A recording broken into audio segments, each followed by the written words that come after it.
Good morning, class 8 students. Today we are going to study a new chapter, Judiciary.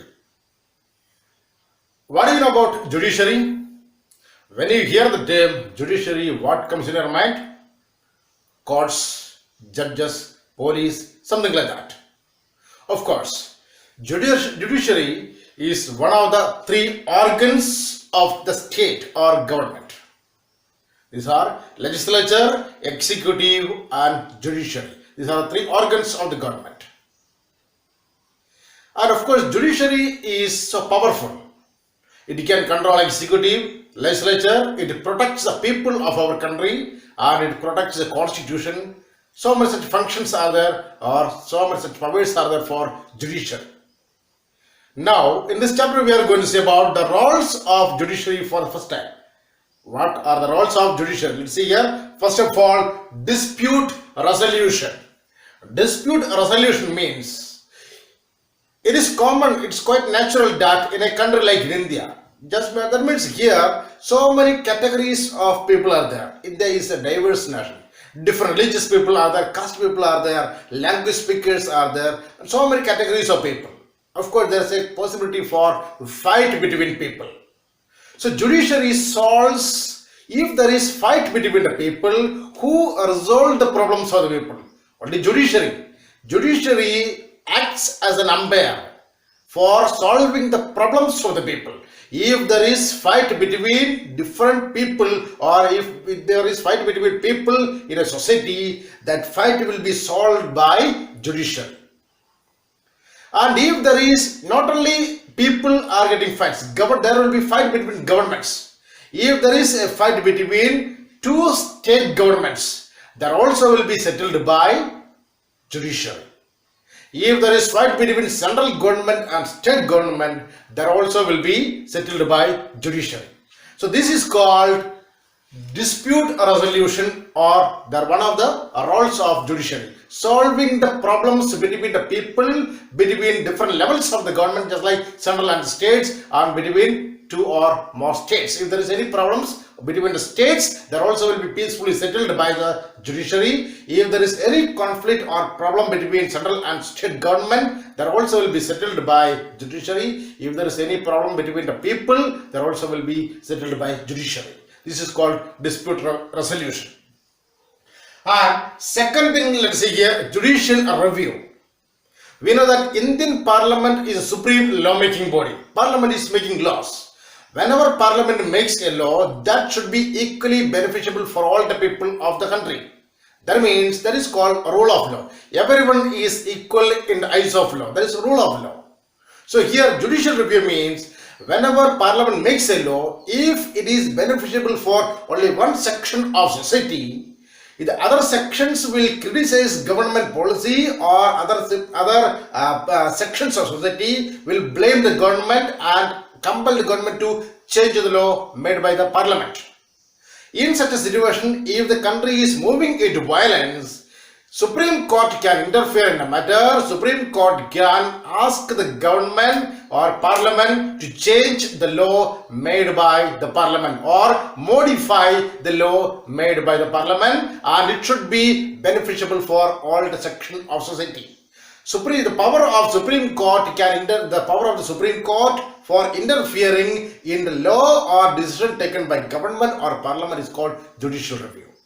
In case of central government, it is the power of Supreme Court.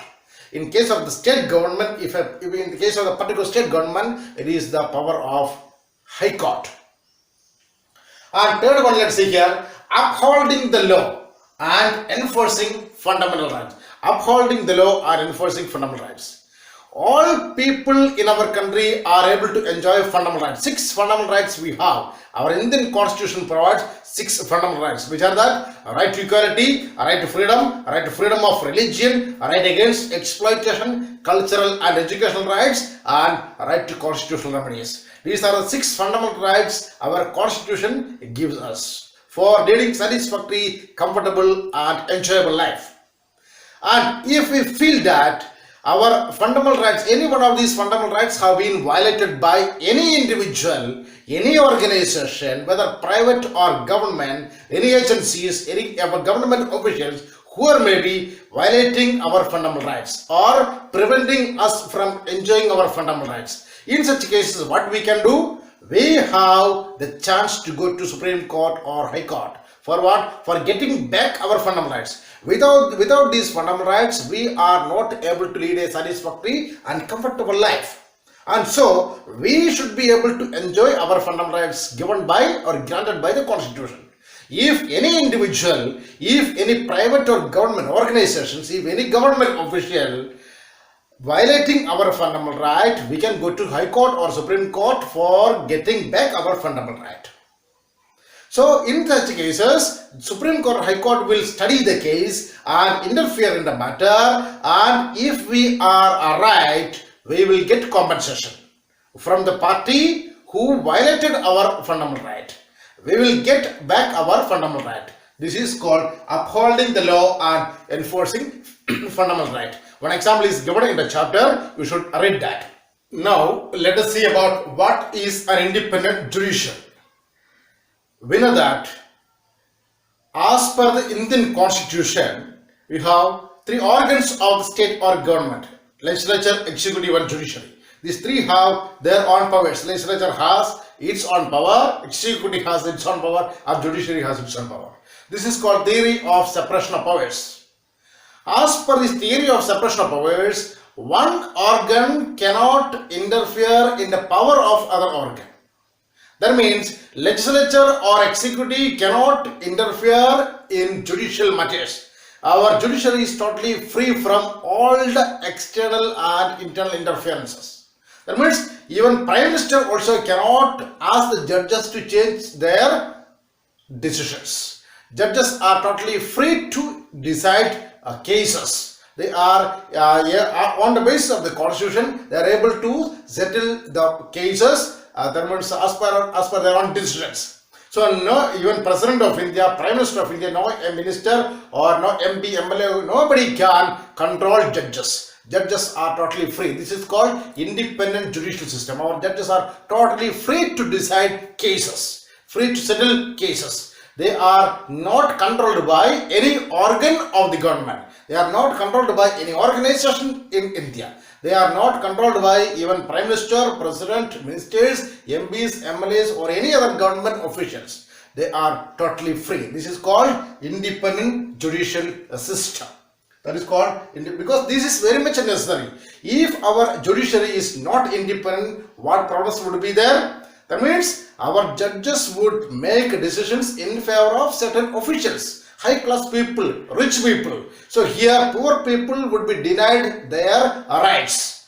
Poor people would not get equal law. Equality before the law would not be possible to practice in India. Now everyone is treated in the eyes of law equally. Everyone is equal. We have rule of law in India. That means all people are equal in the eyes of law. Whether a Supreme Court judge or high class officers, President of India, Prime Minister of India or any ordinary citizen, everyone is same in the eyes of law. This is because of only independent judicial system. If our courts are not independent, if our judiciary is not independent, Prime Minister may interfere, Prime Minister may be able to control judges, or President may be able to control judges, Ministers may be able to control judges. So if the judges are controlled, they would make laws or rules in favor of certain officials. So here poor people may get very poor surroundings or poor situations. They may not get justice. Poor people may not get justice. So justice want to be provided equally for all. So for that, our judiciary want to be totally free from all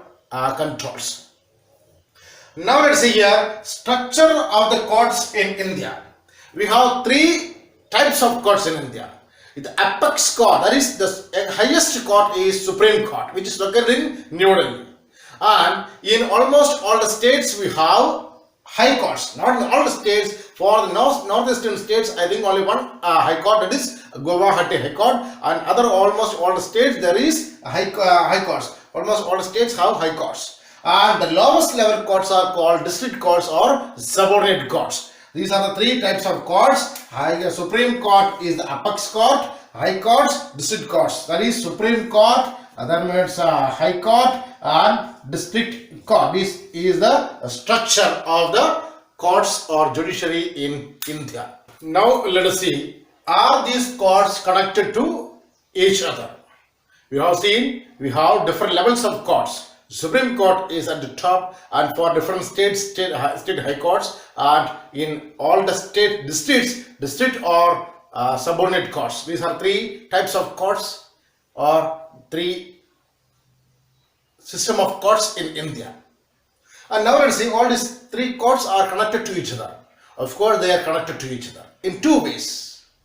That means actually the decision taken by Supreme Court is binded in High Court, and decision of Supreme Court and High Court binded over in subordinate courts. That means the decisions taken by Supreme Court and High Courts are considered laws in subordinate courts. In that way, they are connected.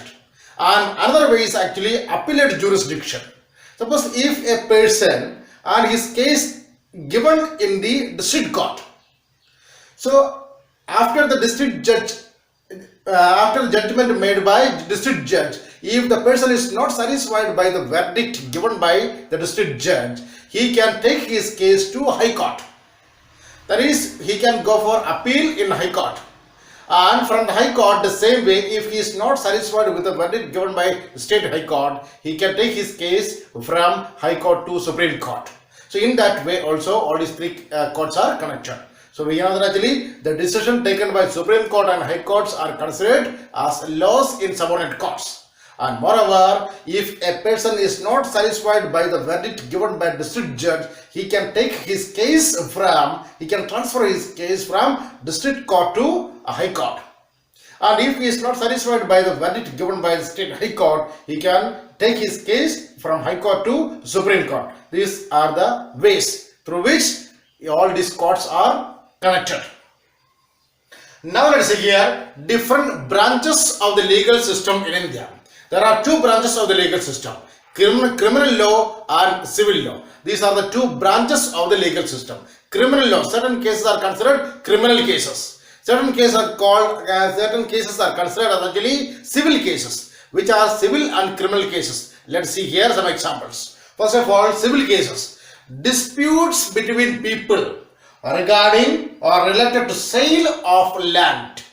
Dispute between the people related to sale of land, rent matters, purchase of goods matters, divorce matters. Such cases are considered civil cases. These cases will deal by civil courts. And now let's see here criminal cases. Theft, harassing a woman for dowry, murder. Such cases are actually considered criminal cases. So different punishments are also given for different cases. For civil cases, separate punishments, and criminal cases also separate punishments are given. This is called different branches of the legal system of India. And now let's see here, does everyone have access to courts? This is a crucial question. We know that in India, rich people can easily appoint advocates. All the rich entrepreneurs will have their own advocates. So they are easily able to approach courts, and they are easily able to meet courts, or their court procedures they can easily follow. But for poor ordinary citizens, daily wage workers, or slum dwellers, street vendors, for such category of people, how do they go to court?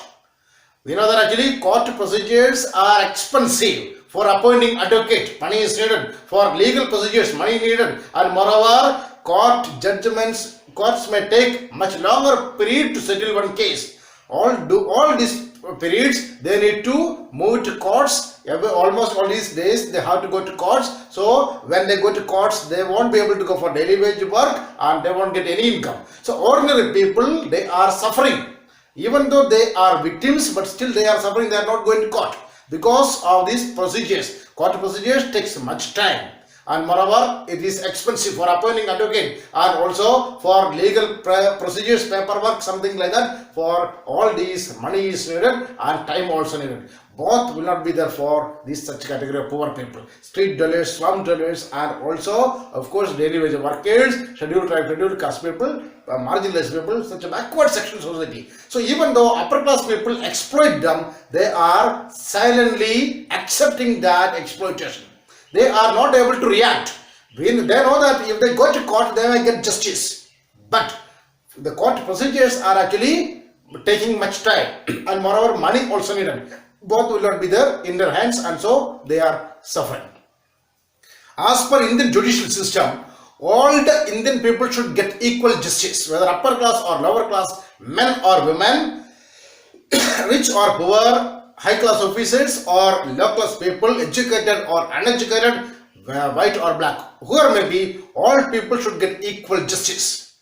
And that is why in the Indian constitution provided fundamental rights. If the people of India believe that their fundamental rights have been violated, they would be able to go to court, especially Supreme Court, High Court, and for getting justice. But many of the cases, poor people, backward people, and also marginalized people, daily wage workers, slum dwellers, street vendors, such category of people are suffering.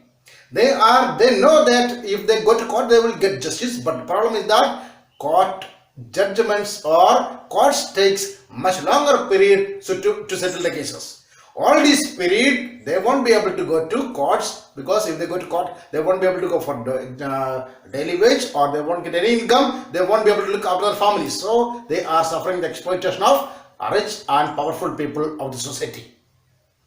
So here, the Indian constitution, some amendments made in the Indian constitution, and Supreme Court introduced public interest litigation, or PIL.